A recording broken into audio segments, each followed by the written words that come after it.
Good morning, guys. Today we shall learn future tense. భవిష్యత్తు కాలం జరగబోయేది. మనం ప్రజెంట్ టెన్స్ నేర్చుకున్నాము. రైట్ ఉపయోగించి అమెజాన్ రిటర్న్ అనే వర్బ్ ఫామ్ వాడినాము. రోట్ ఉపయోగించి వాజ్ వర్ రిటర్న్ అనేది వర్బ్ ఫామ్ వాడినాము. అది కొంచెం బాగా ప్రాక్టీస్ చేస్తే మంచిగా లాంగ్వేజ్ వచ్చేస్తుంది. ఏం లేదు, ఇట్ ఈస్ వెరీ ఈజీ. కాకపోతే మనం శ్రద్ధ పెట్టాలి. ఇప్పుడు మనం మూడోది ఫ్యూచర్ టెన్స్ అంటే భవిష్యత్ కాలం ఎప్పుడైనా ఒక హెల్పింగ్ వర్బ్ వన్ ఒక వర్బ్ వన్ కలిస్తేనే ఫ్యూచర్ టెన్స్ అవుతుంది. ఇప్పుడు టేబుల్ టెన్స్లో రైట్, రోట్, రిటర్న్ అని ఉంది. ఈ రైట్ అనేది రాయు అని అర్థం, రోట్ అనేది పాస్ట్ టెన్స్ రాసాను రాస్తుంది అని.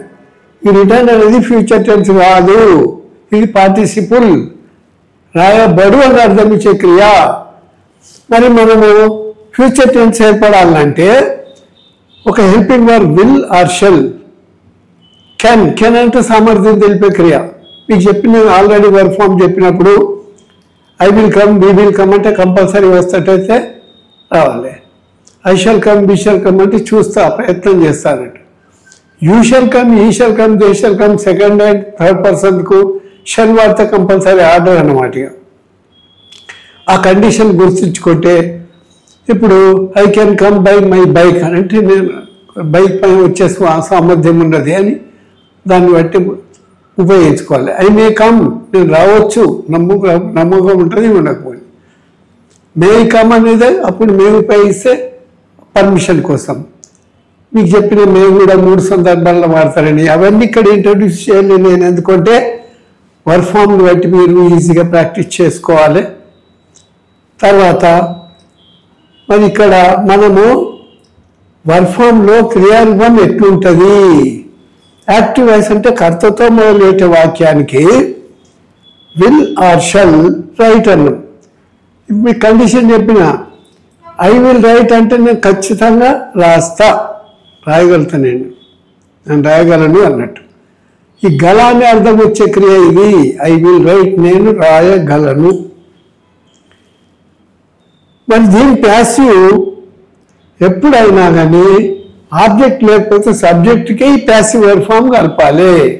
ప్యాసివ్ వర్బ్ ఫామ్ ఏంది? Will or shall be written. Be అనేది ఇదే ఉండు అనే అర్థం ఇచ్చే క్రియ. ఇది కూడా బి అంటే ఉండు అనేది, ఇది కూడా క్రియనే, వర్బే. అది కూడా అమెజాన్ అన్నట్టే. చూడు ఇక్కడ will or shall be written, రాయబడగల ఒక హెల్పింగ్ వర్బ్ వన్, ఒక బీ ఫామ్ వర్బ్, ఒక వర్బ్ 3 అన్నమాట. అంటే అమెజాన్ వాజ్ వర్బ్ బదులు బి అనే పదమే వాడుతున్నాం మనము, ఉండు అనే క్రియనే. I will be written, I will write అన్నాం, నేను రాయగలను, నాకు రాసే స్తోమత ఉంది అన్నట్టు. I subject, will helping verb one, write verb one, నేను రాయగలను. మరి ఇంట్రాన్సిలో ఆబ్జెక్ట్ లేదు కాబట్టి ఐ అట్లనే ఉంటుంది, హెల్పింగ్ వర్బ్ కూడా మారదు, విల్ అట్లనే ఉంటుంది. కాకపోతే బి కలపాలి, నా చేత రాయబడగలదు అన్నమాట. మరి ట్రాన్సిటివ్లో ఆబ్జెక్ట్ ఉన్న వాక్యము ఐ విల్ రైట్ ఇంగ్లీష్ అంట. I subject, will helping verb one, write verb one, English object to case. Object to case అనాలి, ఎందుకంటే ఆబ్జెక్ట్గా వాడినటువంటి పదము. మరి నేను ఇంగ్లీషు రాయగలను, అది రాయడం వస్తుంది అన్నట్టు. English shall be written by me. English object subject అయింది, ఇది థర్డ్ పర్సన్ అయిపోయింది. Second and third person shall compulsory. I will write అనేది యాక్టివ్ వాయిస్లో కంపల్సరీ చెప్తే ప్యాసివ్లో కూడా కంపల్సరీ చెప్పాలి, తప్పనిసరి అని. ఏమన్నాడు ఇక్కడ? English shall be form verb వాడారు, మళ్ళా రిటర్న్ వర్బ్ 3 వాడారు, బై ప్రిపోజిషన్ మీ ఆబ్జెక్ట్ చేసి. English shall be written by me, English నా చేత రాయబడగలదు. ఇవి రైట్ అనే క్రియను నేర్చుకుంటానికి ఉపయోగిస్తున్నాము. తర్వాత మీ ఇష్టం వచ్చిన క్రియ వాడుకోవచ్చు. నేను బీఫార్మర్, హెల్పింగ్ వర్బ్స్, ఫైనైట్ వర్బ్స్ అవి కాక మెయిన్ వర్బ్స్లో 2 రకాలు ఉంటాయి. ఒకటి మరి ఏది ఈడీ కలిపితేనే పాస్ట్ టెన్స్ అయ్యేటి, పార్టిసిపల్ అయ్యేటి, రైట్, ఆస్క్డ్ అండి. చివరిలో ఈతోటి ముగిసే పదాలు ఉంటే వాటి గురించి డీ కలిపితే మొదటి రకంలో. రెండో రకం అది వీక్ వర్బ్స్. అవి 6 రకాలుగా డివైడ్ చేసిన వర్క్ ఫామ్ బుక్లెట్లో ఒక్కొక్కటి 4 రకాలుగా రాయటానికి మంచిగా బుక్లెట్ మీకు తయారు చేసినాము. మీరు మేనేజ్మెంట్ వాళ్ళని కన్సల్ట్ చేస్తే వాళ్ళు ఎంత అమౌంట్ అడుగుతా అయితే పంపిస్తే మీకు ఆ బుక్లెట్ కూడా వస్తుంది. మీరు ఆ వర్క్ బుక్లెట్ కావాలంటే అది కూడా పంపిస్తారు.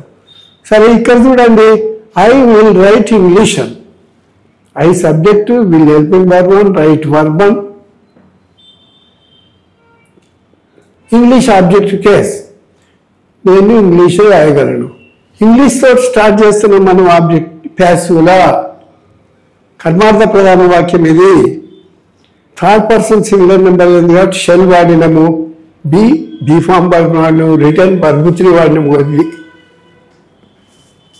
బాడీ అనర్థం ఇచ్చే క్రియ by preposition me object case. English నా చేత రాయబడగలదు. మీకు అన్ని ప్రాక్టీస్ చేసుకోవాలి. ఐ విల్ రైట్ అంటే I will be written. We will write మేము రాస్తాం. We will be written. మీ subject will verb 1, be form verb. You will write, you will be written. మీ చేత రాయబడగలదు. యూ షల్ రైట్, ఇది కంపల్సరీ. మీరు రాయండి. You shall be return. She shall right, ఆమె రాయగలదు. అప్పుడు she shall be return. They shall right, వాళ్ళు రాయాలి కంపల్సరీ. They shall be. ఇది బాగా ప్రాక్టీస్ చేయాలి. మరి ఆబ్జెక్ట్ ఉపయోగించి కూడా మీరు ప్రాక్టీస్ చేయాలి. సో అప్పుడు ఇప్పుడు ఐ విల్ రైట్ తెలుగు అని, వీ విల్ రైట్ తెలుగు అని, యూ విల్ రైట్ తెలుగు అని, హీ షల్ రైట్ హిందీ అని, దే షల్ రైట్ ఉర్దూ అని. ఇట్లా ఆబ్జెక్ట్లు మార్చుకుంటూ కూడా ప్రాక్టీస్ చేయాలి. దానికి కూడా మీకు యాక్టివ్ ప్యాసివ్ వాయిస్. ఇప్పుడు మీకు నేను present and past and future టెన్స్లో 3 యాక్టివ్ వాయిస్లు, 3 ప్యాసివ్ వాయిస్లు చెప్పిన. ఇంట్రాన్సిటివ్లో 3, ట్రాన్సిటివ్లో 3 అంటే 3 రోజులు 6, 6 రోజుల 12 నేర్పించిన. ఇవి బాగా ప్రాక్టీస్ చేయాలి. ఒక ఫ్రెండ్ని కలుపుకోవాలి మంచిగా. మనకి మీకు ఉన్నటువంటి ఇంట్రెస్ట్ ఉన్నటువంటి వాళ్ళు అది పెట్టుకొని చూసుకుంటూ you can learn English perfectly. I taught some thousands of students, some hundreds of students are in abroad. కొన్ని వందల మంది విదేశాలలో ఉన్నారు. So this is future tense. Second part ఎందుకు పెట్టినానంటే ఖచ్చితంగా మనకు ఎప్పుడైతే గ్రామర్ వస్తుందో ప్రిపోజిషన్స్ కూడా అవసరమే. విభక్తులు దాన్ని without preposition grammar be mistake అని తప్పుల పాలైపోతుంది. మనం మాట్లాడేటప్పుడు ఎదుటి వాళ్ళు మాట్లాడి ఏ ప్రిపోజిషన్ ఏ సందర్భంలో ఎట్లా వాడుతుండ్రు అనేది దానిపైన పూర్తి పరిపక్వత జ్ఞానం ఉంటే ఆయన మంచి లాంగ్వేజ్ ఉన్నట్టు, లేకపోతే పొరపాట్లు అయిపోతాయి. చూడండి ఇక్కడ I'm coming to coaching for 15 days. 15 రోజుల నుండి కోచింగ్కి వస్తున్నాను. దిస్ ఈజ్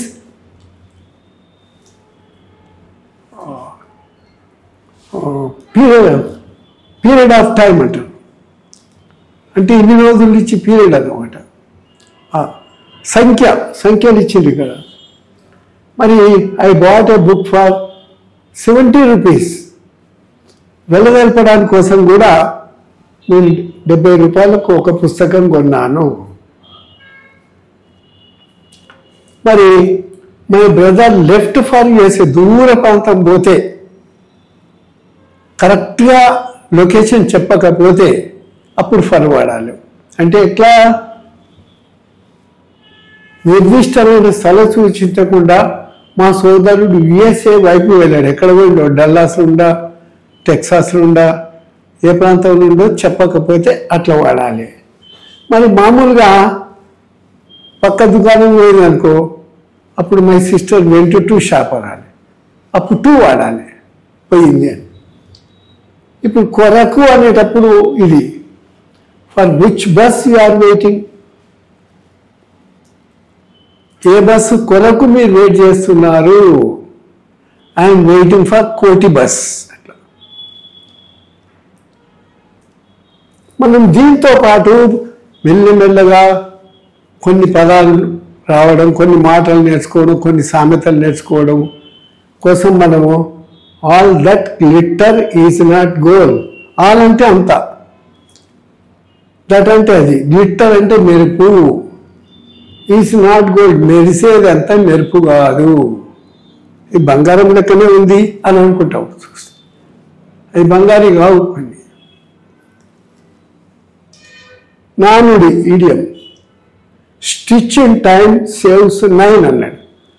అంటే సకాలంలో స్పందించి 9 మందిని కాపాడిన. ఒక పడవలో పోతున్నారు, హోల్ పడ్డది, ఒకటి తెల్ల కలర్ చూసి వెనబడే అక్కడున్న గడ్డి గుడ్డ అంతే హోల్ పట్టి ఆపేసింది అనమాట. లేకపోతే నీళ్ళని వచ్చేస్తాయి, పడవ మునిగిపోతుంది.